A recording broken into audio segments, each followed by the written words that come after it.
Right now, astrologically, we have 7 planets in Pisces. Rarely happens. And Pisces is a psychic sign. It's going to force people to go within. There's an evolution that's happening. In the next 2 years, we're going to grow like, wow, this isn't the only place to learn. There are many, many galaxies, millions of galaxies, spaces and places, worlds within worlds, if you will. Anytime you have great eclipses like that, a lot of souls choose to leave this vibration and move on. It's almost like a portal opens. This time is only a 3-dimensional world. So when you slip out of the body, there's an awareness of the greatness of who you are, the expansion of your soul. The time you come in and the time you leave the body are predestined. Everybody has ectoplasm within their makeup of the biosphere, but it seems mediums have it more, and physical mediums especially. Mediumship really work for the soul, and one really begins to know who they are as a soul being. You cannot be at that higher frequency all the time, being in the human experience. The true tuning fork of nature is your intuition. I think your intuition is the soul's voice. I had a near-death experience, and I remember every night I would be crying, and eventually I'd see these blue eyes in the corner of the room, and they'd come closer to me. And so this white hair of a gentleman, and he was holding a little, like a toy, like a little mobile thing, and it fascinated me. And it was night after night after night. And then years later, probably when I was 7, my grandmother was going through a photograph album, showing different photos of the family. And I said, wait, who is that gentleman there? I know him. And she said, that's your grandfather. He died before you were born. So that was just one of many kinds of experiences. Again, when I was a little boy, I was raised Catholic in that faith. Didn't really relate to it. My mother was that belief system. But many times I'd go to those masses or celebrations, and I'd see different things. I'd see different types of spirit around the altar. I wouldn't see the Catholic type of thing. But I guess we call them inspirers, philosophers. And then one night we're saying prayers before bed. And I said to my mom, I said, who are those people at the end of the bed with the lights around them? And she said, oh, those are God's angels. You see them too? I did when I was a little girl, and you have nothing to be afraid of. They're always going to be with you. So I was kind of raised with that mindset, as jaded as whether the Catholic religion, which was her thing, but she was very, very psychic. My grandmother, my father's side, was also very in tune. She used to read tea leaves to me as a child. My mother's very mediumistic, and she wouldn't call it that because in those days, that generation, they didn't really refer to it that way. But I'd often hear her talking to her mother and father at the end of the bed, and it was just kind of raised. It wasn't something to fear. It was just that's the way it was. And then when I hit puberty, things changed. So my mindset was different. I had things thinking about school and the whole thing. And it really didn't start happening until my early 20s. And a friend of mine was working at a regular job as an administrator in a contract department. And my coworker came by to see me, and I had to go into her cubicle. And as she walked in, I noticed there was a lady behind her, and it was a spirit woman. And I could see very clearly, just like in the movie The Sixth Sense. The lady looked straight at me, and she sent me a thought. She transmitted a thought. Said, I'm her grandmother. I live in Montana. I have a yellow house with white shutters. Tell her about the footstool cover we did together, the needlepoint. And my coworker, I said, would you mind if I say something to you that I'm seeing something? And she read astrology, so I knew she was cool. This is back in the earlier in the 90s. And she said, yeah. And I told her everything, and she said, that was my grandmama. And I just freaked out. It was really my first contact, per se. Now, 2 years earlier, I'd been to a medium. A friend of mine dragged me to see a medium. Didn't believe in it. Didn't really have any belief system about it. But he came through and said some incredible detailed messages about family members that had passed over, names, addresses, birth dates, things like that. And I remember then he said to me, he said, James, the spirit world is going to use you to help change the consciousness of the planet. And I said, I moved to California to be a sitcom writer. I don't know anything about changing the consciousness. And I didn't really believe it. It's fun. But, well, after that reading, I was really inspired to read a lot about meditation, Edgar Cayce, Blavatsky, all different types of philosophies. It was very interesting. I started meditating. And when I started meditating to become more aware of my future or producing things or my writing. And I would see myself as a very well-known writer. Didn't know what medium it was, but it was interesting because as I meditated, I started seeing auras around people, like I did as a child. And I did start seeing spirit. I'm like, this is very strange because I knew nothing about it. Well, then when this whole thing happened at work, and I called, I didn't know who to call up because it was an experience not many people relate to. They might think, "Oh, you're crazy," or this, it's like, "Oh, who am I going to tell this to?" So I called up that medium that I had the reading with, and he said, "James, don't you remember the prediction made by the spirit world?" So he said that in 2 years' time, they'll be working with you to help change the consciousness. And I said, "Yeah." He said, "James, that was 2 years ago today." It was exactly 2 years. And then he took me under his wing and he worked with me for years in what's called the development circle. Where you sit and you work in the power of the soul of your light and you just surrender and allow. And that's what it was. 7 years they worked on my space, if you will, spaces. And then I started giving a message at 7 years, my first message. And I started doing messages of people's sessions after I was properly trained by this man, Brian Hurst. And I remember it was easy, it was natural, and I'd bring through things, really incredible detailed evidence, and it just was word of mouth. My career started, if you want to call it a career. I didn't know it was going to be a career, no idea. I quit my daytime job because Spirit said to me, I was in tune with my guides, and they said, "If you work with us, we'll always take care of you. You'll never be of need." I'm like, hmm. And I really had to go within and feel that, and I felt it was right. So I quit my great 9 to 5 job at Paramount Studios, getting paid a lot of money and insurance and so forth, to do spiritual work where I didn't know how I was going to make a penny. And it was just total trust and faith. It was a lesson, obviously, in faith. And yeah, and the rest is history, as they say. When was the you mentioned that first time you saw someone over that lady's shoulder when you were in your early 20s. Yeah. But then now it seems like speaking to other people who are having transitioned on to the other side seems to be something that, like, does it happen at will for you? How does that work? Does it what for me? I'm sorry. Does it happen at will for you? How does that work? Wow, this is part of the training, Amrit. So, at school, I had to create this. Well, because many, many years of doing this work, you learn how to develop properly. And part of developing properly is kind of knowing when to open up that part of the mind, that mindset. It's like opening up a door and then opening yourself up and really getting involved in it and surrendering and allowing. And at the end, when you're done working, you got to close that door. You got to turn off that light because you don't want to keep yourself in that high vibration because, of course, everything is energy, and the spirit people are in a higher dimension. So the energy, of course, is much faster. The vibration is so much quicker, and the closest thing we have is love. That's that higher frequency, and so you cannot be at that higher frequency all the time, being in the human experience, because your soul. What happens is the analogy I like to use is like a ceiling fan. The more you have that ceiling fan on, the more it'll burn out. You got to turn it off every once in a while. Same thing with our adrenals. In intuitive work, you really, really work heavily with those adrenals, and you don't want to overtax them. So you got to be very, very aware of the physical being, the emotional being, your mental self, your physical self. All those bodies have to kind of be in sync and integrated properly in balance, and then you're ready to begin the work. And for me, it's very sacred work. I've always thought of it that way, that I'm becoming an ambassador from that higher realms of light, of love, to bring that through. Anyone who does mediumship that doesn't come from that space, and that's fine. They can be very great technicians out there, but just because they're a great technician doesn't always mean they're spiritual. So just because someone's a medium doesn't always mean they're spiritual. On my side, which I can say is I've been aware for a long time of the other aspects of the spiritual part of it. Because I think talking to dead people, yeah, that's the end product. That's what we get, the results. But really, it's about soul awareness, evolving your soul self. It's mediumship really work for the soul. And within doing that, and you're expanding your soul self, you become aware of that, the knowingness, if you will, and able to connect easy. Because the only difference between us in the human form and people in the spirit, we're in this meat suit called the body. They're just outside of it. So if you're shifting your consciousness away from here into the other realms, you should be able to pick up on it easily.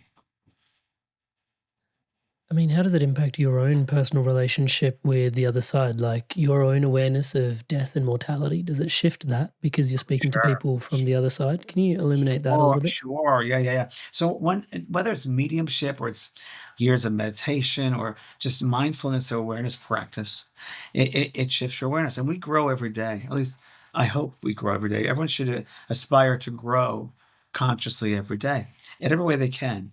Maybe it's a demonstration of forgiveness, of unconditional love, of being present, whatever it might be. We should try something new every day to grow, to learn, to expand. As a medium, it's always changing. It always does, because your mindset changes. And for me, again, depends on where you place your mind, where you place your thoughts, what you open up to, what you aspire to. And for me, what's worked really well is a sense of really being humbled about it. I realize there's so much more than that, and this is just a sliver. So it's a relationship with your soul self, and one really begins to know who they are as a soul being. And I guess that this work has really helped that awareness, help me as a soul being. And other things it's taught me as well, and it's taught me a lot, that a couple of wonderful golden nuggets are, um, you should treat other people the way you want to be treated. Because when one passes over, one of the first things that happens is what's called the life review. And because you're not in time anymore, you're outside of time, you go back to those memories, or those lessons that the soul came back to learn, and you become aware of the people that were involved in it, in the situation. You become aware of how you created a thought, and the impact, or the act, or the words, the power of the words, and how that you see that they all have substance. They have awareness or knowledge. You'll see how that those words affected that other person, and the other person, or maybe then how they go home, and then it affects what they've gone through, affects the people in their family. And there's what's called a rippling effect of how your one word, your one thought, your one action affected that person, and that person, and that person, and that person. So if you have that awareness, just for a moment, if you can imagine the entire world, everybody had the awareness that you will meet up with everything you put out to the people. How you treat people, you're gonna find that when you pass over. That's your heaven or hell you've created based on what you thought, what you did, and how you act, and you said. So that's really important. If you imagine if everybody had that awareness, the world would be a very, very different place, because people would be called and they're responsible for their thoughts, words, and actions. I mean, it's profound thinking about the life review, and yeah, I mean, so many different It things that changes, you're right. It changes. Having that awareness should change everybody. That you don't get away with anything. That it all of your thoughts, actions, and words will meet you when you pass to the higher frequency. When you go back home, I think that world is our home. I think this earth is a school for the soul. One of many, by the way. There's one hard one, not an easy one. All different levels of soul beings here: baby souls to middle school souls to postgraduate souls. And because you have all those different levels of soul vibration, soul awareness or knowingness, it'll set various scenarios. And you'll have scenarios, all different types of soul levels. So the more one knows himself and can be observant and objective, they can have a better understanding of how that person is, the awareness that person has, and how that person has. And they got to bring their own, share their awareness, experiences, be learned from everybody. So it's interesting how you get involved in the whole human elements when you get into this work, at least for me. it's interesting you mentioned like certain souls are, on earlier stages of their soul reincarnation journey, some in middle school, some further along in their journey. Do certain people have greater propensities for naturally inclined towards healing arts and mysticism, and does that come with being more mature as a soul, or is that just a conflation? Is it just depending on whoever's soul and I makeup it think it's is? so simple, and we as humans want to make it more complex. Yeah. Because we really want to make it more than it is. It's really truth is really simple. So it's all about experiences. So life experiences, the soul's growth, the soul's understanding, the soul's learning. And this isn't the only place to learn. There are many, many galaxies, millions of galaxies, spaces and places, worlds within worlds, if you will. And a soul experiences many, many places and spaces, and they come back on this earth, and let's say because of all those experiences they had, all those classes they took at all those other schools and universities, it made their soul grow, have a different awareness, if you will. So those tend to be the older souls where they've had a lot of experiences. Again, not only of this earth vibration, but other places and spaces, right? And so when they come to this earth vibration, a very dense space, they tend to bring that awareness and illuminate. So that we call the light workers, as you are, the light workers. They bring that awareness, that healing, that vibration to people of all different levels. And I often say to people, students of mine, and people I speak with, it really matters what you meet people where they're at. You can't be better than or less than. Just be where you're at, and you're going to teach them. You're going to learn from them. And I would say, just because somebody has a book out, or they're on television, well-known as a celebrity, or they're this, doesn't mean they know everything for you. Because people should resonate what's truth to them, what speaks to their soul. Maybe some of the great, political or this or celebrity, whatever it may be, and that might be that, front of the public, doesn't necessarily mean they're evolved, right? So everybody's should resonate. Whatever resonates as truth to their soul feeds the soul. If it doesn't, throw it out. Simple as that. Having spoken to souls on the other side, then is there such a thing as spiritual regret? Like, do souls on the other side Very communicate good with? question. Good question. Yeah. So when you first pass over, and this is 40 years of doing this, talking to hundreds of thousands of souls, we call them souls, who, number one, just the death experience itself, it's a releasing, it's a letting go, it's a freedom. And immediately the soul feels very free, unencumbered by the heaviness of the body, of this dense vibration. And again, it's going home. That's a home. And one of the first things that comes back is the awareness, the memory comes back of, oh my God, I am a soul. That was just a small sliver of experience. That was a lesson called human life, which, by the way, they're outside of time. Time is not relative to those other dimensions. This time is only a three-dimensional world. So when you step out of the body, when you slip out of the body, that's what you described as slipping out of the body. There's an awareness of the greatness of who you are, the expansion of your soul, has your soul point of view. And you see the time on Earth, 70, 80, 90 years is very small in the scheme of things. And you start to have, once you pass over, you have the awareness that you're out of the body, but you're still very, very alive, more so than when you're in the body, many say, that there's an awareness of, again, the people in your lives you've touched. You'll have reunion. People will come and reunite with you. And it can be people from old school, from parts of your life that you maybe opened the door for some person once, and they said thank you, and you might see they might come to greet you. All different types of people whose lives you affected. All those lives will be affected, whether good or bad, by the way. They will come to greet you, and you'll see how your words, how you acted, something you said affected them in this way or in that way. So that's what waits you. And when you get to the side, you realize, oh, wow, I wish I could do something again. I shouldn't have treated that person that way. Oh, my goodness, why didn't I forgive that? I can't believe I didn't forgive that person. I didn't realize their background. I didn't realize where they came from. Wow, I lived in fear instead of love. Why did I do that? So all these types of regrets, if you will, I think that can be someone's hell. Because remember, they don't have a chance to come back and just say, I'm sorry. They're in a dimension outside of time and space. So really, they will look for, in many cases, a medium. And a medium is someone who'll be able to bring through them and really resolve, if you will, unfinished business and give them closure on the other side. So they would help them grow, and also closure for the person on the earth world and help them to grow as well. Inspired Soul, I wanted to take a moment to thank all of you that are subscribed to this podcast. Everything you see around here is powered and empowered by your subscription to this channel. Thank you so much for your incredible love and support. To all of you that haven't yet subscribed, please do take a moment. As I'm saying the word subscribe, the button below is lighting up in the colors of the Inspired Evolution. Please hit that subscribe button, hit the bell notification icon, and join the movement championing love, positivity, and wisdom around the planet. Thank you so much for your support.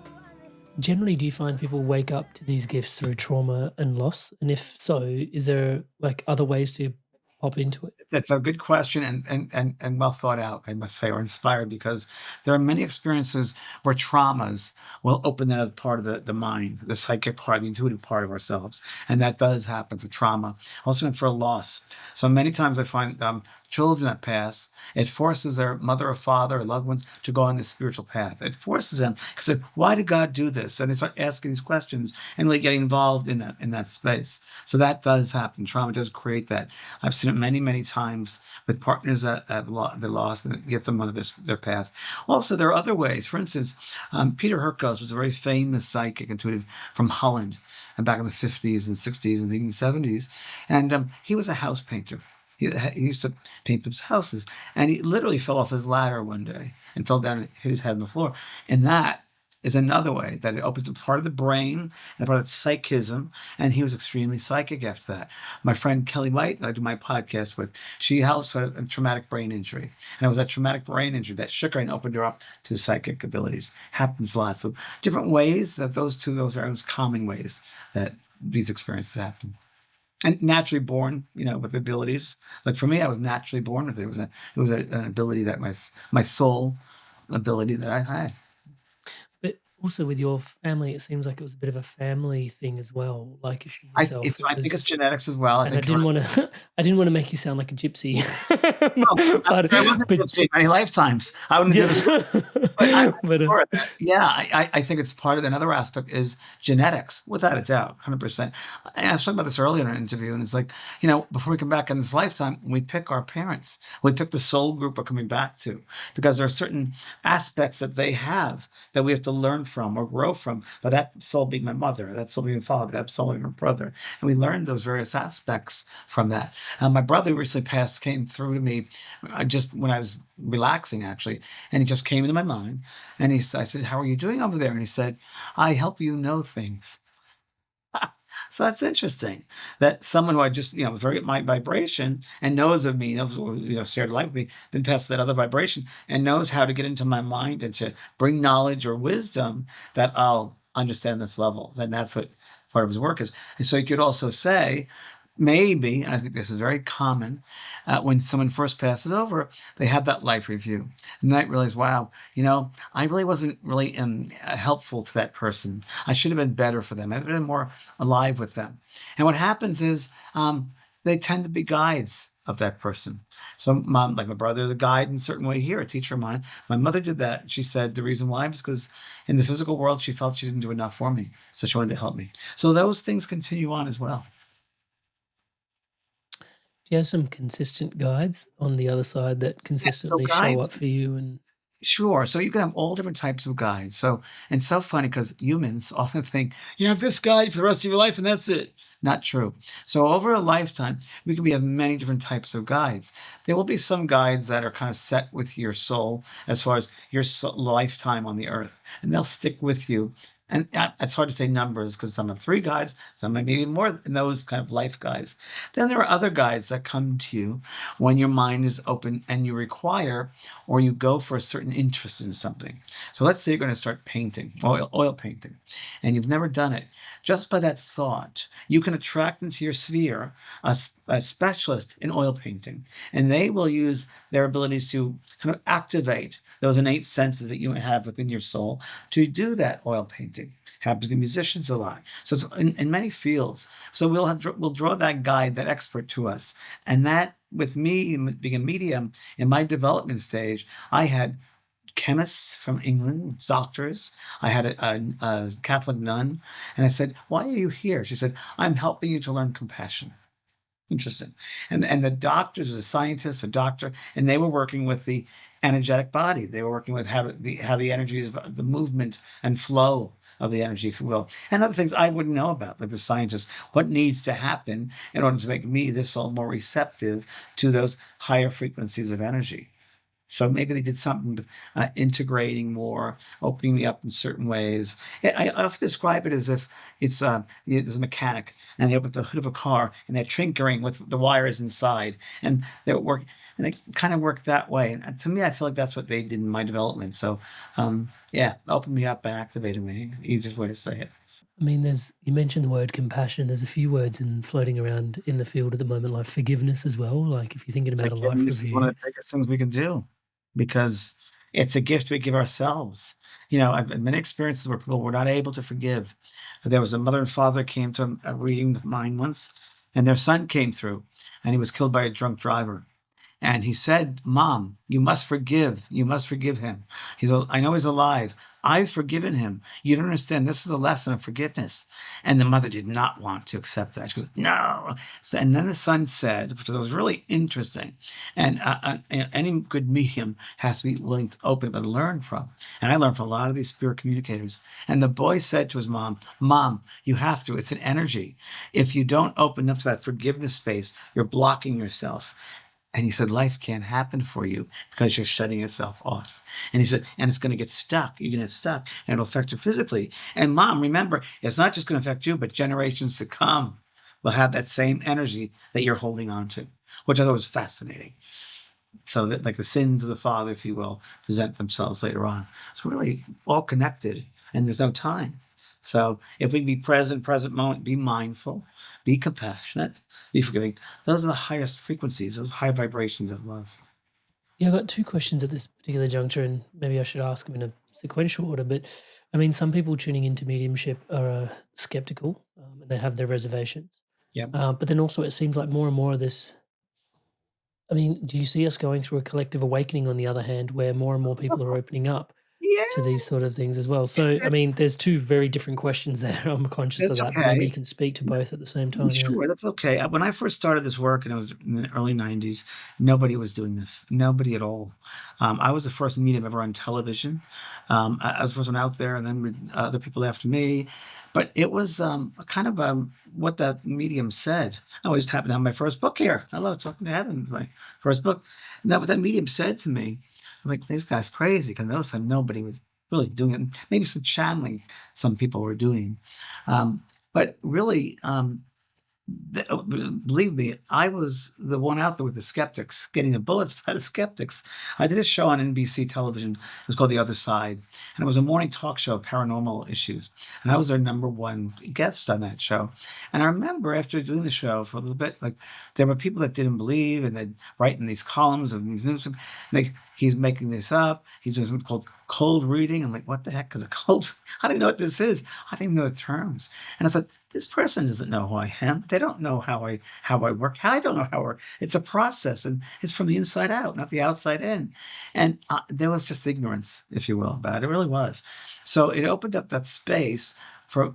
But there was so much evidence coming through. And a colleague of mine, John Edward, had a great TV show, Crossing Over, that opened up a lot of people worldwide. I didn't know the show if that too. Beyond, it was worldwide. It opened up that consciousness. It opens up, I want to say it easy as I can, Amrit, the soul awareness. It opens up that sense of soul.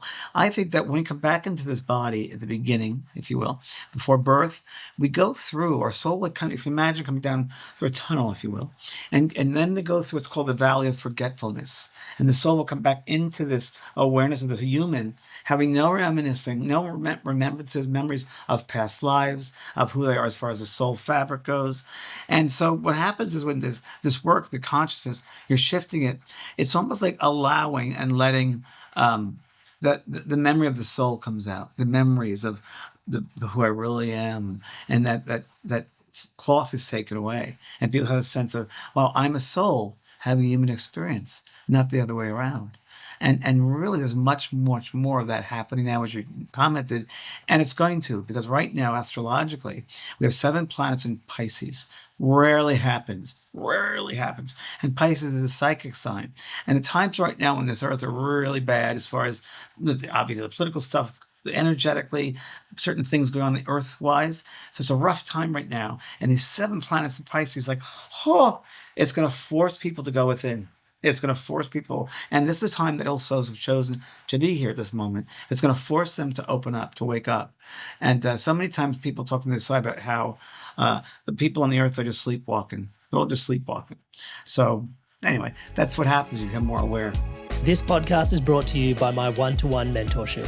The podcast is designed to inspire your evolution onwards, upwards, and inwards. And if you're ready to dive in even deeper and evolve your career, your leadership, and business in a conscious direction, and you believe that alignment to your purpose and your soul's direction is the only way to truly thrive into your highest potential, and right now you can feel that guidance, mentoring, and coaching would be of support, then my one-to-one mentorship, coupled with our incredible conscious group masterminds, is here for you.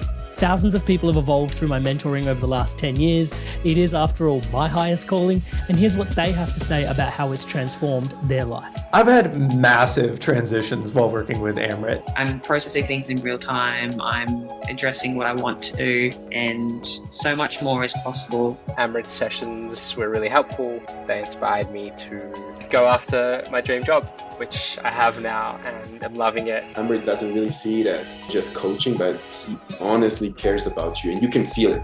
That's just priceless. I just love it. If you're looking for someone to help you evolve as a person, hands down, Amrit. So if you're ready to dive in even deeper to take your inspirations and truly evolve, then make your way over to my website at amritsandhu.com. I'll put a link in the description below.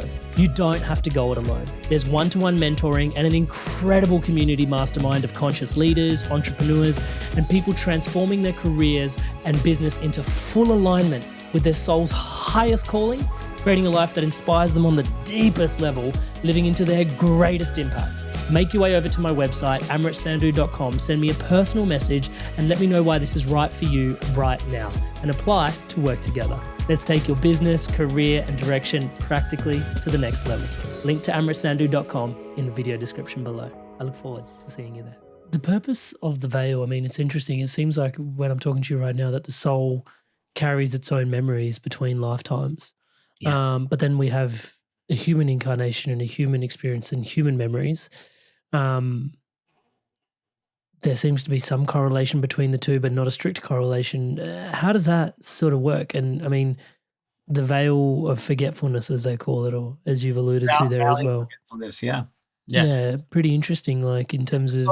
So imagine the soul comes back with a clean slate, right? So you're going back to learn these different lessons. If you came back with a partisan way of looking at something and you couldn't be objective, you'd be open to doing things that way. So a good example of this, let's say you had a past life where you massacred people and you come back onto this earthly plane and you remembered that would affect your life, and you would make choices and do things to either solve that, or that would take up your mind, your time, because maybe you want to resolve certain things. So what happens is we come back to this earth, it's a clean slate. We go through that value of forgetfulness. And it's really, I would say, a gift from God, or it's a grace from God, because it gives us a new chance to do things differently, and really get to know, if we will go know our soul self, then the memories come back. And not vivid, but you might know, well, there's a lifetime where I probably murdered someone, or there's a lifetime I wasn't honest, or a lifetime was... So, and it won't be hitting over the head, but it's almost like a soul condition, a memory of a certain condition, that maybe you've come back in this particular space and time to learn those lessons about something. Maybe it's patience, maybe it's compassion, maybe forgiveness, whatever those lessons are, self-love. Big one, So maybe we've come back for those things. And if we didn't have that clean slate, we wouldn't be able to carry off the courses, if you will. You just mentioned that souls choose to be here. Do, in your awareness, souls also choose when they leave? Good question. I believe that there are what we call destiny points. So before we come back into this incarnation, we sit with our guides and teachers and counsel, if you will, and we go over our soul's learning, the lessons, the development it needs to go through in order for it to grow. And by the way, not only do we go for the growth of our own soul, but our soul group and everybody. We're all connected. So there's a really connection for everyone. So one can do the best they can do. So I think that we tend to have these destiny points, or lessons we have to learn. They're destined to learn certain things. I do believe that the time you come in and the time you leave the body are predestined. I do believe that. I think that there are destiny points, but then again, we have free will. So maybe our destiny is to die at 86, but yet we go to a club or a bar and we drink, we get in a car and we have a crash and we die. That was our free will, our choice to drink like that. We had that free will. We didn't have to. So those things do come into play. So, and weird things happen too, by the way. Let's say certain cancers or certain ways people pass. It's like, was that destined, or were the conditions of the life such that that was the result? So it's kind of a grayish area when you think of it. Yeah, I mean, it's, facing the mystery But really, the most really... important thing to remember that, Amrit, is that there's no death. there's no death. So there's no finalization. There's no limit. So you're just slipping out of the body. And that's really what it's about, slipping out of the body. Bruce Springsteen wrote the Philadelphia Story years ago with Tom Hanks, and the song Philadelphia Story. There's a lyric, and I love, it's just slipping out of the body. I'm like, that's exactly the description that they would say. And I was trying to think for years, how could I put this through to people that get the sense of it? And when he said, like, it is a slipping out. It's an easy transition. It's not painful. The painful part is leading up to it. If someone has a really strong illness, like a cancer, or something really debilitates them, when they're in pain, that's pretty bad because it's the physical part. But when they leave the body, it's painless. And like, dying was nothing. It was leading up to it. That was the hard part. I think a lot of people have a fear of the unknown that comes with the other side. That's right. Exactly right. Fear is of the human dimension.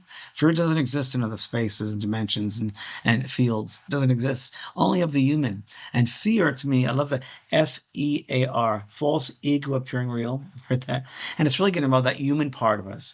So to me, it's like we got to push through that limited condition, that limited consciousness, and go to a higher consciousness. Almost like you want to shine a light. It's almost like stepping into a stadium, and all of a sudden, all the lights going on in the field. Like, wow, I conceived it now. I'm out of the darkness. There's something about that. There's something about limitation and something about growth and expansion. This is really important. And I think also, I was teaching a class on this earlier, and we talked about curiosity, always having a sense of curiosity. And we grow and learn and expand by having that curious mind, being able to grow that way, because it'll push us to question things and look for answers. Not that we have all the answers. There's certain things we don't. And some answers are really embedded in the soul fabric. That's where we'll find the answers. And some maybe we're not allowed to know till we go over to the other side, we pass out of the human experience. But it's all about love or fear. So we talk about fear. Life to me is a series of choices. And from the very beginning of we're coming to this earth and come out and into the earth, it's choices. So maybe, I don't know, what were your favorite subjects in school, or what school you went to, or what you chose to learn, which chose business to go into, whatever it might be. We all had choices. And choices are based on two things, either love or fear. And love is our true essence. It's who we really are. It's the soul's essence. It's the soul's blood. Fear is a condition that the humans have created in this human vibration. But it can motivate us in certain ways, but it also can hold us back. And because then you start getting into conditioning and judgment. And judgment is total fear-based. That's what judgment is. We judge another person because we want to feel better than. So put them down, we'll feel better. So it's just crazy because, it's all there is love. And we got to realize that when you're here, that you have souls of all different awarenesses, like we talked about. There might be some souls that are connected with addiction. There might be some souls that rob banks or rob people, whatever it might be. Then you'll have these wonderful healers and maybe writers, composers, whatever it might be. But you have to realize, before we judge someone else, we got to stop back and say, wait a minute. I don't know their experiences. I don't know what's gone on in their childhood, where they've come from, what they've tried to survive. So how can I judge another person if I haven't met their experiences? So the best thing we can do is honor where they're at and don't judge them, because we're really judging ourselves, but honor their experiences. And sometimes, sometimes I'll hear in my head, don't judge, James. They don't know any better. And it reminds me of the old Christian thing, the three crosses, when Jesus died the cross, supposedly, and the two other beggars or robbers were there, and supposedly in the Bible looked up to the sky and said, Father, forgive them, they do not know what they do. And there's some truth in that them souls are baby souls. They don't have the awareness that this isn't the right thing to do. This is wrong. They don't have that. They're just going through experiences. And then there are the souls who agreed to go through the experiences with them, for whatever their growth, the other soul's growth. So it's an interesting tapestry, if you will. You mentioned curiosity, and on the other hand, there seems to be, not on the other hand, but like it seems to be in this, it's all about experience in some ways. You're having this human experience, and then your soul, like on the other side, and you're in this experience, and maybe curiosity is this fundamental tenet that opens you up to greater and greater levels of experience. Well, that's exactly it. And all it is experiences. So you have experiences when you leave the human experience, the human dimension, and you go to the spiritual dimensions, you don't stop learning. You don't stop growing. My father said he's still in university. Now, we might think, well, what is university? Well, maybe that's the word they coined because we know that reference. But with their idea of a university might be very, very different in a 7th dimension than a 3 dimension. So, but those are the reference to terms they use that we humans can understand it. But there's always more growth. It seems that, it's very interesting, the soul will go to the frequency that they're meant for. So they'll go to the space that that soul is meant to. They continue to do works over there, great works. Some might do the kind of missionary type work, helping abused ladies come over. Maybe they're, I've heard this, some suicides, like let's say kids overdose on drugs or whatever. The people that are going to, sometimes the people that help those people over in the future are the former addicts who pass that same way. Because who knows better than how someone passes a condition than they had that condition. So there are all these different types of works that we tend to do on the other side. We don't just sit around, just float in a cloud and play a harp. Not true. It's just you do you don't stop working. You don't stop experiencing things you wanted to for your own growth over there. Now, for instance, it could be creative work. You get a chance to do whatever you want there. Let's say in the lifetime, you always wanted to play the piano, but didn't have the opportunity. When you pass the other side, you will be given that opportunity. You can do whatever you want. That's what's called heaven. So you can learn about a piano. You can learn about cooking. You can play golf. And you can have all these experiences until the soul kind of burns out the experience, has had the experience, and moves on to a different level. So on the other sides of life, the worlds within worlds within worlds, is the best way to describe it. There are all these different spaces that souls can go to for specializations in learning something. So maybe in a future life, maybe here or somewhere else, they can use that expertise and use it for their experience they're going to have. If they're learning so much on the other side, which is, I mean, there's so many questions about that, the dimensions, Yeah. and we'll get into that. But if they're Yeah. learning so much on the other side, why do they choose to come to Earth? Oh, so you can learn something, but put it in the practicum of it on the earth. So you can learn something in philosophy or inspiration, but to actually use it, the building blocks, this is the physical dimension to apply it to. It has to be applied to here. Couldn't And do it then on does that enrich your soul in a particular type of way then? it enriches your way. Yeah, if you come back here and you do whether it's a work, whether it's a creative thing that your soul's calling. Let's say you resolve an interest, an experience. You master a certain type of thing that you're doing, you're involved in, if you will. Say carpentry, you master that, if you're well known.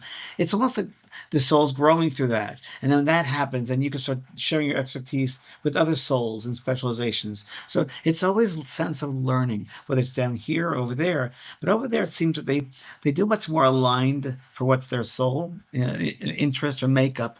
So this is an interesting one. Let's say a couple were together 50 years, partnered 50 years, and they pass over, and this happened. And I might have a child there coming to me and say, what a mother and father. I said, well, your mother and your father's in a different place. I said, huh? I said, well, they might have felt together here, but on the other side, they go where they belong. And they might not have to be together on the side. You go to where what you're learning, what you're calling. I guess your soul's calling. So when my brother passed, said, "What are you doing?" He said, "I'm going to look around and decide what I really want to do and really what speaks to me." I was like, "Oh," and I think I'm going to help the young kids do craft like carpentry work, and because he used to do that, and he said all the works over here help people to know who they are. And that's they have that awareness of who they are, but then when they apply it down here in the physical human condition ways. And I asked my brother, where is this person and that person? He said, oh, our grandmother's here. I never met her, but she's a wonderful face. And he said, it's interesting when you come over here, you become aware of the traits that you shared with your relatives. And when you come back in the physical earth, you don't realize it because that you don't remember it, that forgetfulness. So you might have a great sense of humor, or you might have a certain opinion of something, and you pass over and goes, oh my gosh, that was my great aunt, or that was my uncle, had the same characteristics, and I'm just bringing that through. So I do think also in the conversation here that there's no doubt about it that we evolve also in generations, that we have an ancestries, and we're evolving through ancestry as well. We might be 3-4 generations back that we lived here, and we come back 3-4 generations later, And I do believe that's part of it. I do believe the ancestry takes a big part of it. There was a lady I had on my podcast, lovely, lovely Amy McClegg, her name is, and she has written 19 books, and she has something very interesting to say. She works with subatomic particles, and she works with the periodical table, and she kind of channels, if you will, different chemical makeup of certain things. Like, how fascinating. And she was talking to me about this, and this, again, do I know it's right? No, but it felt right. She said when the soul, the baby, the embryo is developing in that egg, the egg, said on the bottom of that egg is very much a lot of genetics that are making up the makeup of that soul, or the family genetics and ancestry. She goes, and then when they're born, we have what's called the auric field, the aura. And she goes, that same genetics is now on top of the aura field, right here in the shield. And I'm like, so you'll be living certain genetical patterns and information from the past. And there's something to that. That sounds really too cool. And it makes sense. I think so. When you think about it, that genetic coding or programming is there. And think about it, when you get inspired, they're going through that genetic pattern and get into your mind. So you will relive certain behaviors, characteristics, traits from previous ancestors. It makes a lot of sense to me. I won't know if I pass, but sounded good to me. Yeah, really interesting. Isn't it? On the other side, yeah, I mean, have you mapped out like dimensions, or like you mentioned, different schools, different areas that, you said two people might be super connected in this life, and maybe they go their own ways on the other side and they end up in different spaces. You mean different teachers teach, like, there's potentially not so much on the other side, but maybe even of this life, there's like 9 dimensions, 12 dimensions, stuff like that. Like, have you sort of got an awareness on what's on the other side a little bit? All I can tell you, because I'm locked in this human dimension as well, right? So, and I'm someone who's open-minded and who's grown with my mind, and even with my understanding, there's only so many references they can use. And listen, I've had a lot of spiritual friends of mine, mediums, channels, healers, teachers, who I've worked with, pass over. And I said, give me more. And even my own brother said, you wouldn't understand what we're saying here. You wouldn't understand it. It's so different. The colors over there, very different colors we have here. There are certain colors that we don't have in this vibration. There are certain, they talk about, the flowers that come up. Not only do you have a sense of the color, you feel the color, you sense it. It's funny, once I was doing a reading, and this couple, or this person came through and said, oh, I met Marty and Ted. Tell her I met Marty and Ted. And I was telling the person about Marty and Ted. She goes, yes, that's right, my parents' friend, Marty and Ted. And then I have a clairvoyant vision that the spirit people of Marty and Ted were sent, or the mother was sending me. And the experience was Marty and Ted were walking by the house where this mother was in the spirit world. And she had a house. We could create a house if we want that experience. And Marty and Ted came over and said, hello. And they had flowers in their hand. And they threw the flowers toward her. And they landed on the porch. And they embedded themselves in that porch forever. They became a part of that porch makeup. And it seems that, those, when I've asked Spirit to show me those different spaces and places, it's dimensions that are outside my experience. The closest thing I could say is love, and there are different aspects of love. But that's really what it's about. And it's always growing. It's limitless. It's limitless. That's why I think we need to aspire to go higher and higher, because that's what we're we're back here to grow and evolve, and it's limitless. Humans are very limited in their belief systems, and they're, so like narrow focused, right? And that's just work here. But in the grand scheme of things, it's just a sliver, right? So if I say I'm a soul having human experience, which I am, I would say to you, to answer that question perhaps, in the best way I can, human-wise, that within this box, this human vibration, this might be 30% of our soul. 70% is out here in the ethers, in the different fields of vibration. But this is just the 30. So this is like the big toe to the soul. So there's so much more out there, but we as humans don't get to experience that frequency, vibration, until we get out of this 3-dimensional. And part of it is, I think we just wouldn't be able to handle it in a chemical way. I think it would harm us in some way, because again, it's like a faster frequency. The great analogy I like to use, then people say, well, got such a fast vibration, those dimensions. Can you share more of like, how does that relate to the human world? And I said, well, think of it as this three-dimensional human world is very slow. And maybe there's a ceiling fan in your room, and you turn the ceiling fan on, and it goes faster and faster. And as it goes faster, you see the fan spinning around in the ceiling. You can't see the individual blades, but it's going too fast. But if you turn it off, you'll start seeing the individual blades. I think it's the same with us. As these bodies, this is one of the blades, but really we're at the higher vibration. How's that? Makes you think. But the thing is, it makes you think, but don't overthink it. Because then you're in the brain part, and you'll go back to the critical mind. You see, then you have the critical mind and the rational. And sometimes these things are not of this human condition, experience. So it's hard for us to understand from the human point of view. But in a spiritual point of view, the soul point of view, the possibilities of that will speak more to us than the human will, because we'll get locked into that limited consciousness. Inspired Soul, if you're liking this video, don't forget to give it a thumbs up and like the video and join in on the conversation. I'd love to hear from you in the comments below. James is pretty active on his socials as well, and so he might be replying directly to you. What are your biggest takeaways from today's podcast and episode? I mean, we're covering all sorts of different ground. As James has put, after 4 decades in spirituality, it all kind of starts to come together. Spirituality, healing, awareness of life after death. And my goodness, there is so much in this conversation. Join in the comments below. From the limited consciousness worldview, some people may ask the question, I mean, are you even meant to be speaking to people on the other side? Yeah. Why not? Why not? Why wouldn't we? It's really interesting. We're still having an experience. We're just limited by space and time and by our mind. And there's soul spirits outside this physical vibration who still love us and care for us. It doesn't end. So why would they want us to know that they're feeling great, that their life continues on, that there's no such thing as death? This is something really interesting for you and your listeners and viewers. I worked once with, I was a guest to one of the oldest physical mediums in the world. Her name was Leslie Flint. And Leslie Flint was a physical medium where the ectoplasm, a substance from cellular substance, would come out of his nose and ears. And everybody has ectoplasm within their makeup of the biosphere. But it seems mediums have it more, and physical mediums especially. So what the spirit people do, the chemists, the scientists, they took this form, this ectoplasm, and created an artificial voice box in the air. And the spirit people would come through and send thought through the voice box and would come out vibrating like their actual sound on the earth, what their voice sounded like on the earth. And you, thank God, there are some scientists who recorded over 30 years, and it's on the internet. Leslie Flint, Living Trust, or leslieflint.com. And you can hear Rudolph Valentino, you can hear the Queen Victoria, you can all these different people, and everyday people that came through, and they didn't have a belief in this. Arthur Conan Doyle, another one comes through. They didn't necessarily have a belief in this, but they're very, very changed.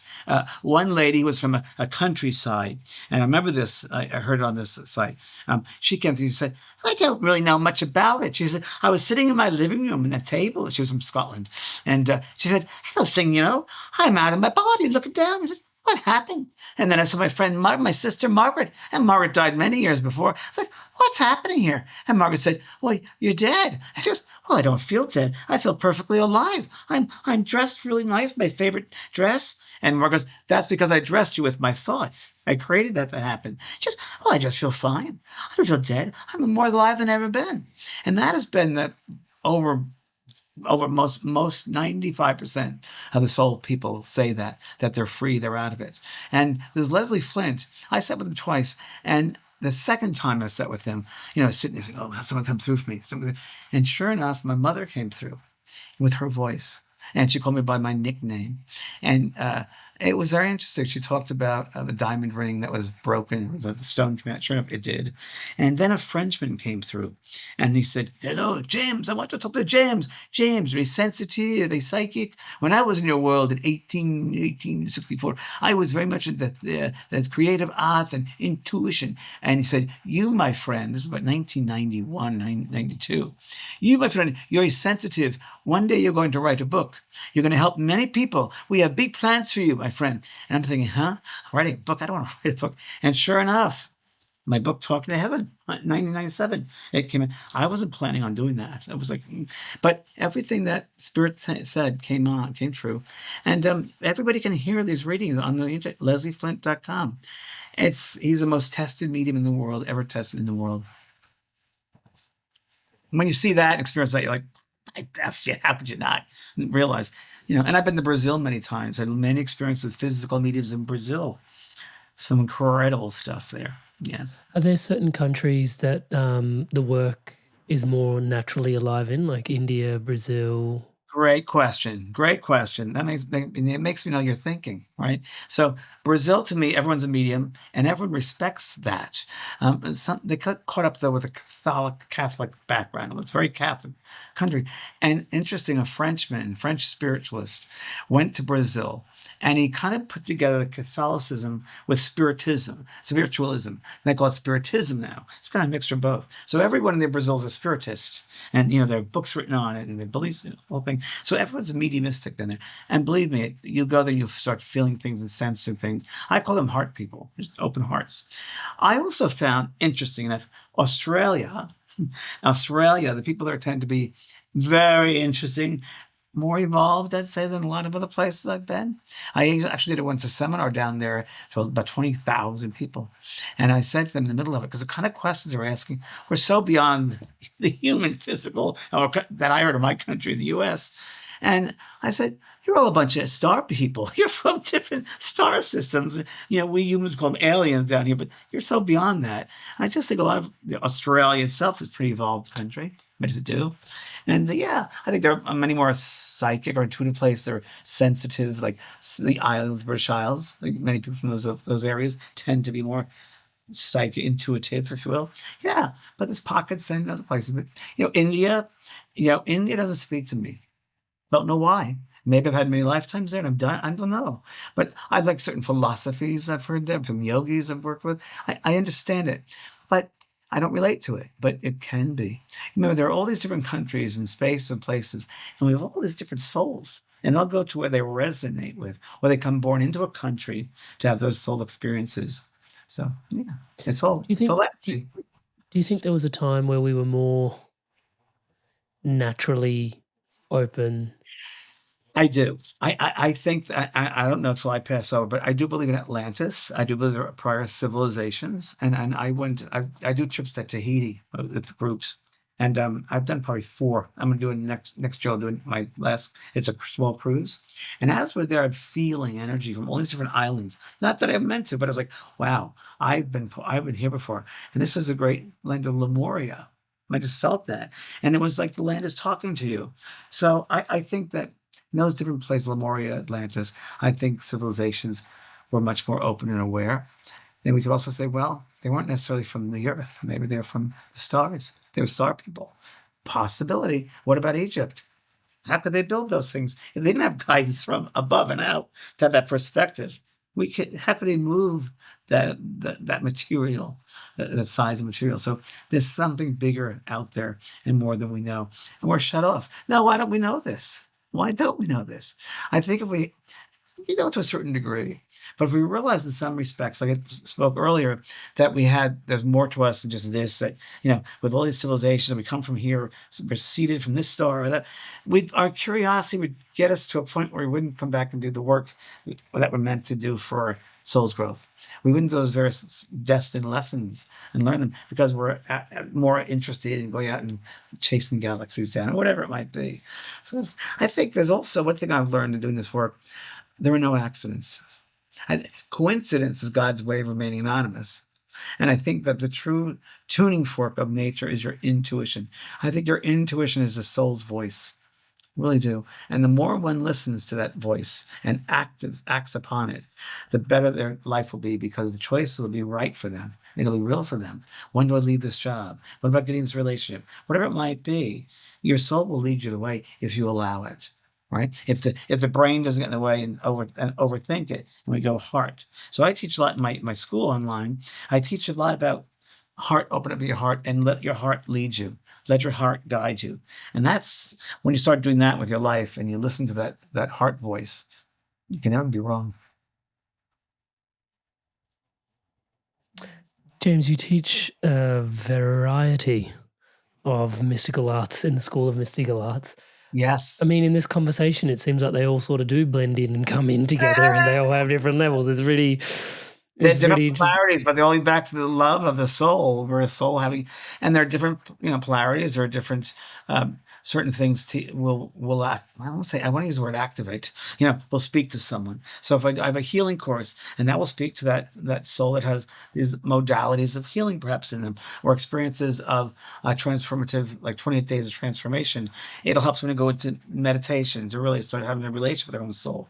I have mediumship development courses, all array of courses that I was given guidance to. I just think Spirit told me, do this kind of a course here.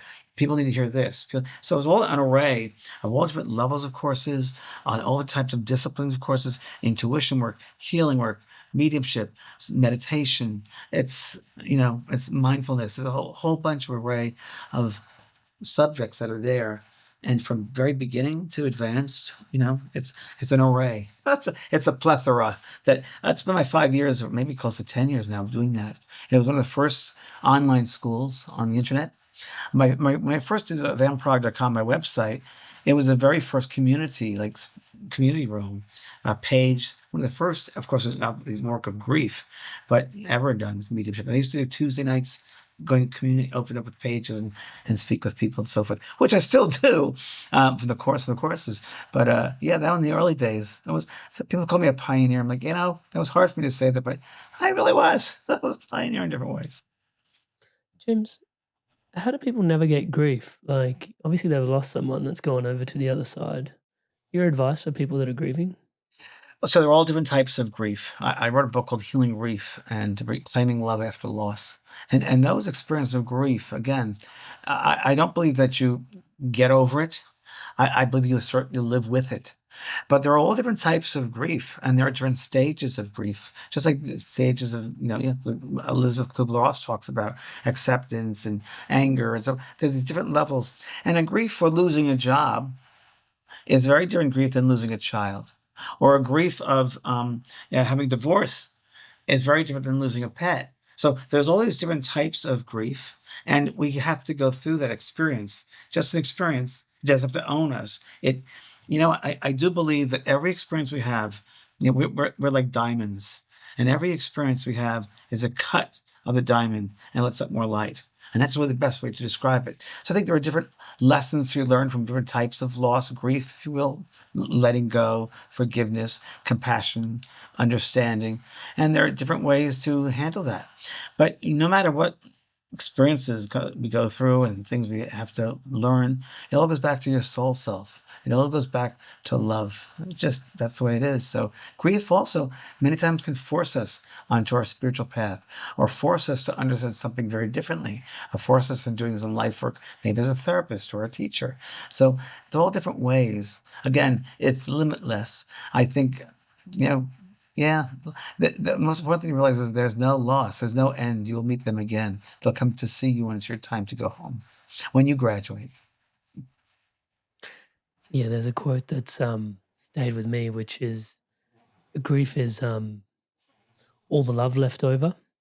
Oh, I love that. Which, yeah, has been really helpful, because I think, I don't know, maybe it's machoism, but men, or even just masculine forces in society, less inclined to sort of process grief, or at least Or allow emotion, themselves to cry. or show emotion. Right. We're not used to men showing emotion. That's really wrong, because we're all emotional beings. Why do we shut off that aspect of ourselves? It's really interesting. Yeah, I think that's exactly right. If one can realize, while they're still on the earth in this human form, that they can, change things by forgiveness, by bringing love to somebody else, it'll change the world. It just changed the world. And how do we change the world? Well, we do kind things, we do this, we do that, we give money here, we do that. Not necessarily. The best way to change the world is being the example that you want to see in the world. It's really true. It goes back to how you present, how you create the space, how you connect with people, who you are. And I find that the people I relate to, and it changes as you get older, everything shifts and changes, the frequencies change, that I'm really good with people who know themselves. I find that I resonate to that. I'm not great, and I'm a teacher, right? But I'm not great, I still admit it, with people that don't know themselves. They're looking outside themselves. They're trying to go over here and like that. I can't relate to it because I guess I'm more used to, I'm comfortable with someone who really is aware of themselves, is a soul awareness. I don't mean to sound snobby or anything because it's not. It's just a different kind of a awareness. There's a sense of, I don't know, wholeness, centeredness.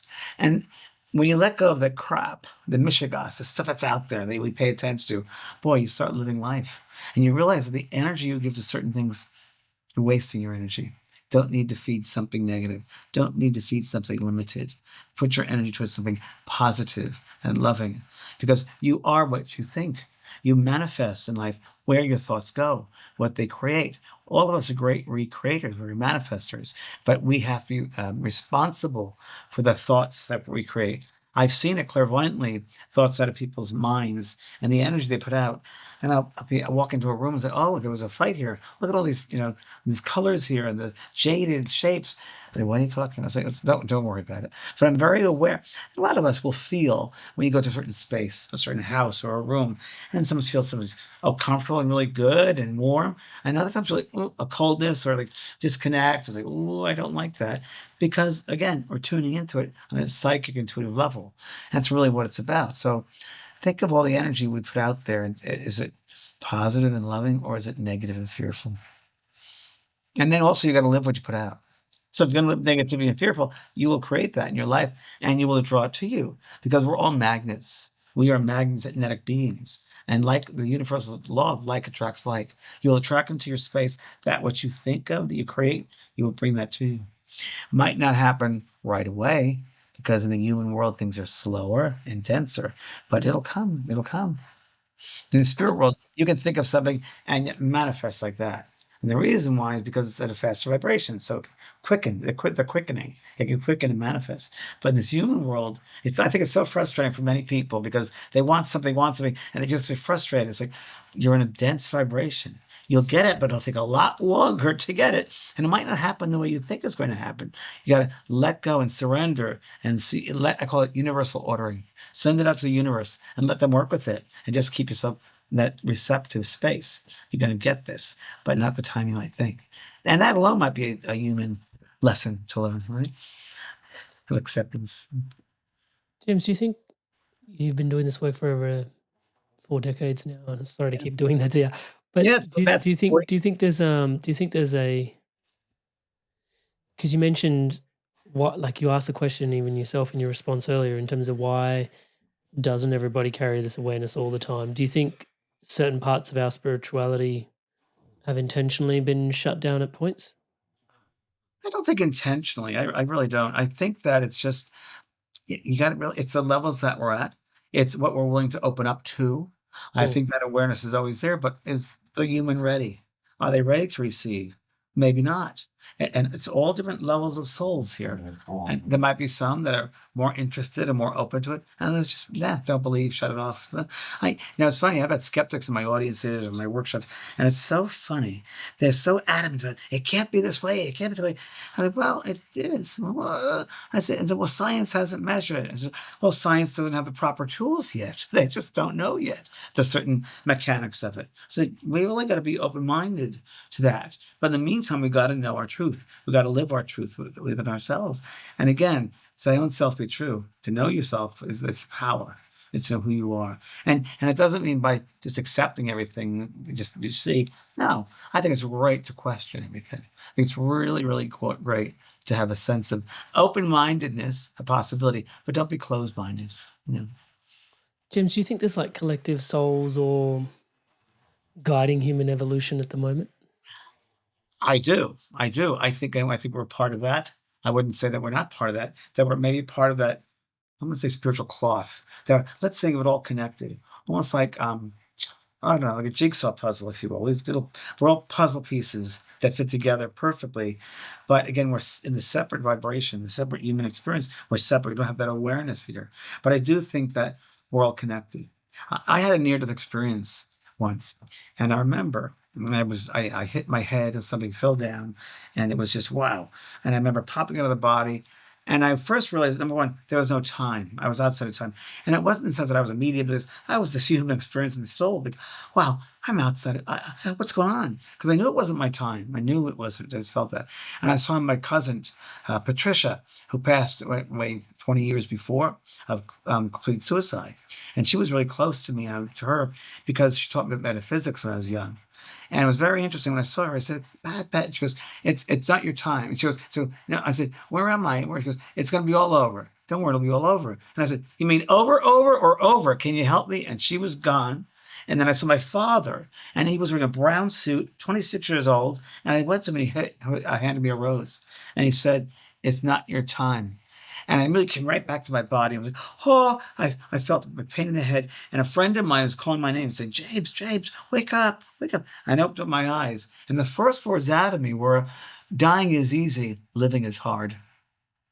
Isn't that weird? And then things change from that moment. Without the sense of, another thing I had was that sense of, oh, wow, we're all connected. We're all part of the fabric. Every single, it's one. It's a oneness. We're all one. And it's like, well, I don't remember this in the physical world, but we are one. And then years later, I thought, someone said, what is your religion? And I said, well, it's love. And they said, love. What can you say another way? I said, yeah, one. ONE, omnipresent, nurturing energy. And that just came through. That was really what it is. We're all connected to one. The two biggest illusions we have is three-dimensional world, death, there is no death, and separatism. We're not separate from one another. We are each other. It doesn't matter the color of your skin, what language you speak, where you come from in this world. We're all connected. And again, if people realize that and realize that, wow, what I put out, I'm going to receive back. Again, there'd be a change of awareness, change of consciousness. That life review thing, for me, is the biggest change for humanity. If people could grasp that and live it with that sense of responsibility for their actions, for how they treat another human, animals, so forth, it would be a different space. It would create that rippling effect. It would create things to change. And I say this because, and I believe it's true, because when I first started out as a medium, I said, well, it's spiritual, no one's really into it. And I said, you watch. There are two human experiences we share. One is birth and the other is death. We know a little bit about birth, but everybody wants to know about death. And this information will open up their souls. And that prediction from that medium came true. It helped to change the consciousness of people. And as you yourself said, many more people now are so more aware, open to this than ever before. And I believe there's no accident to that. I believe that's very true. I think there's an evolution that's happening.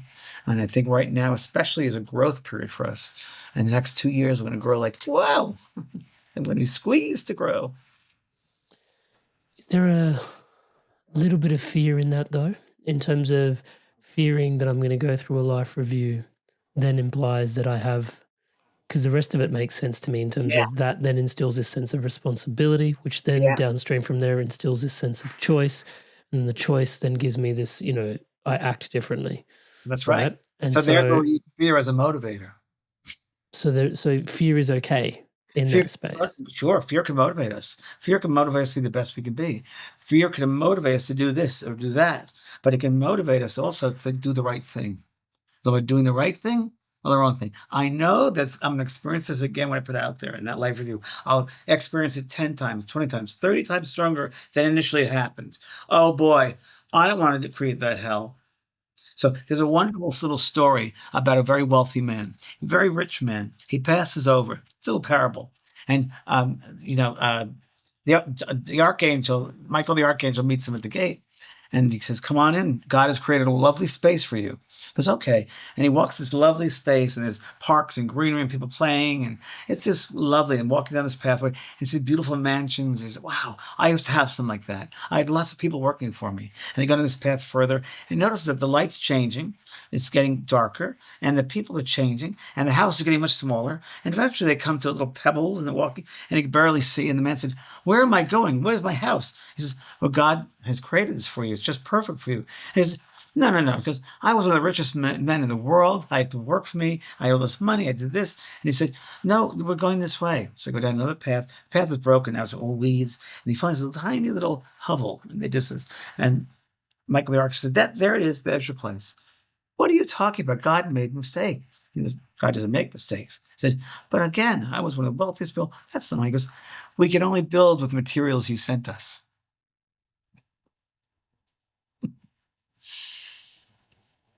That brings it home. It's very true. What you create your own heaven or you create your own hell. And then the other thing now, which is important, that everyone's listening to this or seeing this, that guess what? Now you have a responsibility because you heard me talk about this. So you can't go through life and then get to the side like, well, I didn't know anything about it, because your guide will say, oh, yes, you listen to James from Praagh on the podcast Inspired Evolution, and you heard this. So you do have the awareness of it. Now you got to use it. Just saying. There is that interesting piece to the false ego appearing real, though. So somehow fear is false and it doesn't serve your mind, but then in this instance it does. That's correct. Can you reconcile that sort of? Yeah, so thinking fear on is that? limiting, right? It can be used in all different ways. Again, like I said, it can hold you back and limit you because you're afraid to do something. You're putting a wall up. You're afraid. Fear can do many different types of emotional responses too, and there could be a very limiting sense. Oh, I'm not going to do that. I'm afraid I'm not going to succeed. I'm afraid people. Here's a great comment. What are other people going to think of me? It's a good one, right? We're afraid. Oh my God, what are they going to think of me doing this? I mean, this way. Oh, that's fear. That's false ego appearing real. What everyone thinks of you, what other people think of you is none of your business. Their energy shouldn't affect you for who you are. That's where you're using fear to limit yourself, the experience. But you also use fear in the way that's like, well, if you're afraid, because there'll be a response to this, or you're going to live this when you pass over. It's like, oh, wow, do I have to experience this hell that I put someone through? Then I'm not going to create hell. So it can be used in a positive way as well. If you want to put it into judgmental terms, it's a great motivator. And I'll go back to say, we all know the right thing to do. It's really simple. It's either love or fear. And love is the ultimate. If it takes that fear, that sense of, oh, wow, I don't want others to experience this, or this isn't really natural to my soul being, my soul DNA, if you will, then and that's really it is. Fear is foreign. Fear is only of this human conditioning, the programming we have here. So it's again what's the intention behind the act? What's the choices? Are you limiting choices or expanding the choice? James, have you received any messages about what's coming for humanity in the next 10 to 20 years? Well, in the next 2 years, there's a great awakening. I think there's going to be another war, Third World War. People do. People say that. There's going to be a great reckoning as far as people economy-wise. I do think there's going to be a different form of currency, if you will. I think there's going to be I think there's going to be war. There's going to be a lot of changes in the world that we don't expect. I really do. And I think it's going to force us to end up in smaller communities and be more aware of each other. But right now, because of the internet and so forth, it seems that people are separating from each other and getting into that mindset of just what's on the screen. I'm looking at my phone. That's separating that human part of them. They're not acknowledging that. And I think that hard times, war times, difficult experiences maybe force someone to ask for help. And I think it's going to get to a point that we have to have each other in the best of ways, positive aspects, to get through it. And we will get through it. It's just come back. It's a hard school again. It's not an easy school. It's not for the easy. This school is for the hard souls. It's for ones that really want to work and get things done. There are many different schools. This is one of the hardest because you have all those different levels of souls, and there are opportunities. There's the illusion of fear. There's the limitedness. So it creates many different scenarios are created and lived here. But I think it really comes down to it. And I say it really does count. It might sound hokey, but it is love. Love is the fuel that gives life. It's a life force, and we all have it. And it doesn't matter the degree that we have it. For someone to think, oh, it's a rock as a rock. Well, to your understanding, maybe it appears like a rock, but maybe it's one of the most knowledgeable pieces in the universe. All the universe is. We don't know. But the more we can tap into the life forces and the differences, I think that humans really come back with all different types of people and all different types of behaviors. I think instead of separating ourselves, if we learn that the diversity teaches another experience. Wow, I never thought of it that way. Or I never went to this rhythm, or I never skipped this language. Wow, it has such a different feeling to it. It teaches us. And I think if we could, as humans, look at the difference of people as a positive thing and learn from them instead of judging it, that would be incredible. And I think that might happen. I think in time it'll happen. I can't say when, maybe 10 to 20 years, but I think that could happen, all depending on these next 2 years. I think the next 2 years. I think the rest of this year is going to be really hard. I think April's going to be tough. I think end of March, April is going to be really tough, and I think May and June is going to be a difficult time. In April, it seems like there's some loss, a lot of loss. We're in between two eclipses right now, moon eclipses. Anytime you have great eclipses like that, moon eclipses, a lot of souls choose to leave this vibration and move on. It's almost like a portal opens and they're able to go over. So that happens. So I think there'll be a lot of loss, but also in some ways it'll force us to grow and have community. It's the best way I could describe these things. Yeah, it's fascinating thinking about, as you described, the time between two eclipses. Yeah. I mean, astrologically, it does seem, you hear this, like elders sort of talk about, there was 2 years there where a lot of people transitioned, or a 6-month window there where a lot of people passed. I mean, this speaks back to your destiny point a little bit in terms of the astrology of when souls come in and go as well, slip in, slip out, as you said. And also realize that we are mostly made of water. This body is physical as water, and we have these organs within the body. And it's very interesting because we have these planets, right?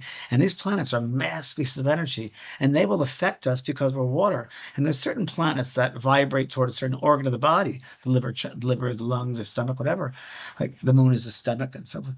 And it's interesting because when you think about that, then as those planets move and change, it'll change the current within the body that's affecting that organ. So there's a shift, there's an awareness, there's something happening. So I like that. And I do believe that we come in at the moment we're supposed to. It's measured by the first breath the soul takes. That's the point of life on this planet. Measuring things astrologically would be measured the time of the first breath. And when that soul takes the first breath, you want to see the components, the planets, and the gravitational pulls they have. Because if you're born a certain time of year, a certain month or so, maybe you're a Leo, and it tends to bring out that sense of it ruled by the sun. It tends to bring loyalty. It rules the heart space. So it'll be affecting to the Leo characteristics or aspects. So we are born again at that perfect time that we can have various soul experiences or learn those lessons. If we were just sporadic and came easy peasy, we wouldn't necessarily be aligned to learn those lessons for our soul. I'm just processing that. What are the most common? Think of it all as energy, right? So energy is really what it's about. And we are mostly made up of water and energy. Where energy molecules are vibrating and moving at a certain rate of speed. And there are certain planets that are moving because of the size of the planet. The smaller, different than the larger. It takes a longer time for the larger planets to move than the smaller ones. And they're all affected to our atmosphere. They're all affecting to our inner atmosphere, the outer atmosphere. It's all connected. So it's really interesting that when we start thinking of the connectedness, the oneness of it all, and that a certain current, a certain thought can create a movement, a certain energy, and it will affect us. And it's very interesting when a clairvoyant can see what comes, like I was mentioning earlier, comes out of people's heads with their thoughts. Wow. I've been to places I visited, and might be some angry people and like these dark shadows or thoughts or particles all around. Like, wow, that's really interesting that they're feeding that into the ethers. And I wrote about it in my book, one of my books, that I think was talking about having the Velcro suit. And I wrote that, everything is energy, everything is thought. And just think, when you're walking out in the everyday life, you're walking to a bay of water, of all these people's thoughts of energy of people that they leave behind. And if you're a sensitive or an empath, you might pick up on those particles.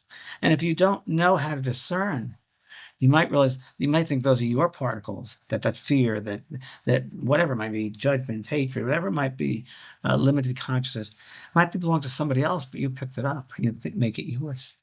And you think it's yours because you're having that experience of thinking. So it's really important that one becomes aware of the discernment of the thoughts and I teach this in one of my courses. It's energy tools for the sense of highly sensitive. And it's really good because what it talks is how you can discern between what's your energy and what's somebody else's energy, or with a foreign Mm. energy coming into your space. And you have to be able to discern in a subtle way, because it's very subtle energies, what feels foreign to you and what resonates as truth to you.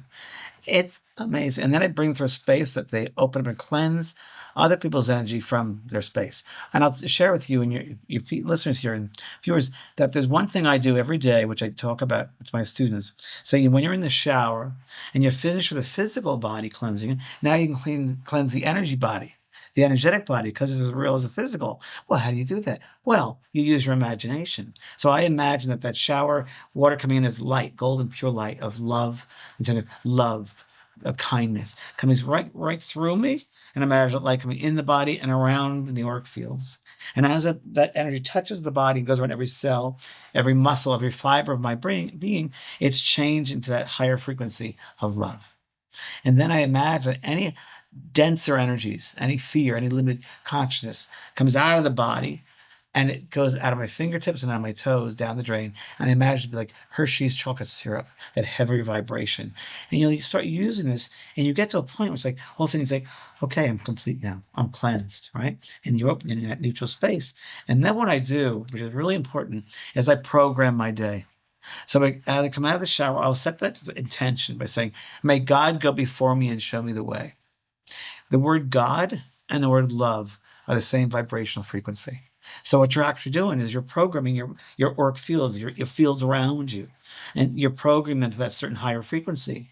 And the universal law of like attracts like. You will attract into that space the frequency that you're on.